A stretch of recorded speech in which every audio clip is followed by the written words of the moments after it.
Well, good morning, one and all. Firstly, thank you, Arnie Robin, for that wonderful welcome to country.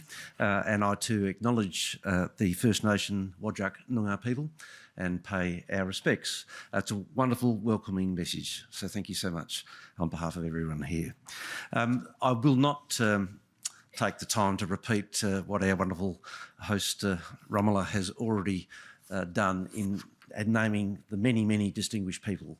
But I know that the Vice-Chancellor is here, so we're on his ground. So I do acknowledge Professor Amit Chekma and all of the directors, the chairs, the original investigators.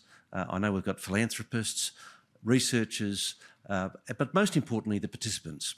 And I think that is really a wonderful collective, and you've got a great opportunity to learn more about what this wonderful study has already achieved and what you're about to further achieve.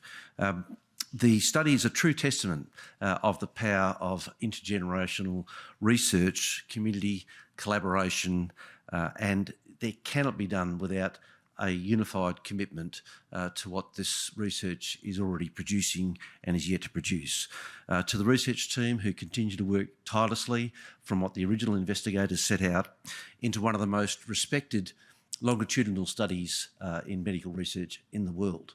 And that's one of the unique things I think I see as a governor.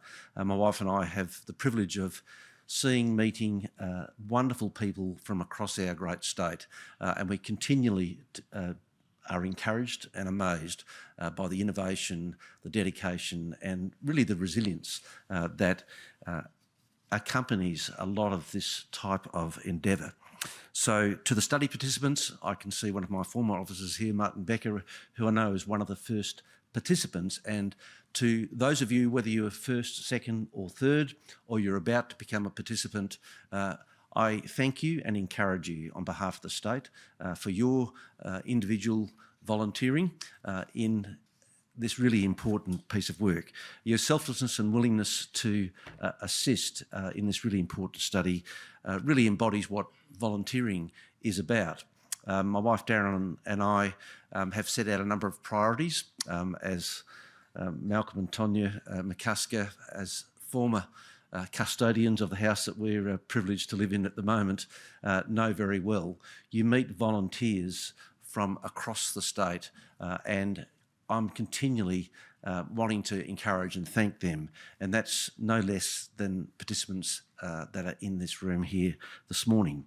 The common good that comes with volunteering, we recently have been visiting a number of such organisations, be it Red Cross, Boy Scouts, Girl Guides, the surf life-saving groups, those that are participating in studies such as this.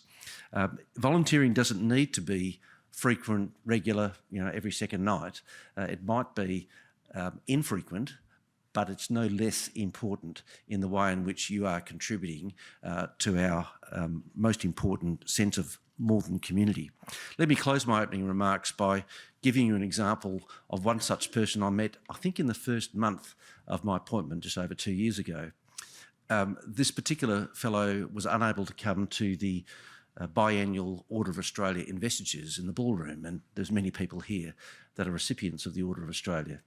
And when I asked my staff and said, this fellow Bill Ivory, he didn't front up, is there a particular reason?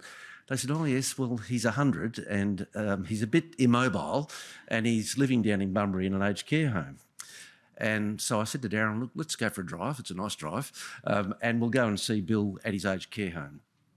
And of course I read his bio and tried to understand what's all this about, why is he receiving an Order of Australia?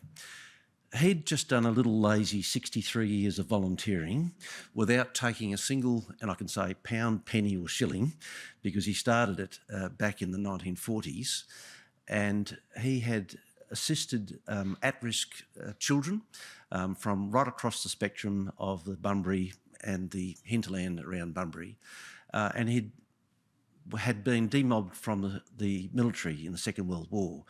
He took up a job as a boxer.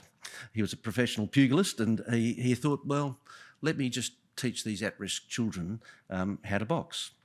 And in the conversation I had with him, and he was such a cracker of an old man, he had a whole bunch of men standing around him and some women when we first arrived at the aged care home. And I said, oh, he must have got his neighbours out to enjoy the event. They weren't. They were his former students that were still loyal to him, and they were in their mid-80s.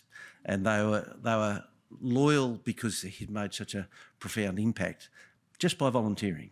And it was a wonderful thing. And I said to Bill, look, thank you so much for what you have done and the impact you've had on people's lives.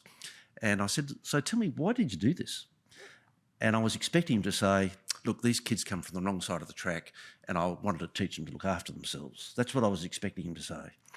He just said, look, I did it because I wanted to give them hope and self-confidence. You know, what a great testament to what volunteering's about. So to those participants, you're making an impact and you're giving people hope and self-confidence in the outcomes that this intergenerational study is doing. So well done, and we look forward to the symposium. Thank you.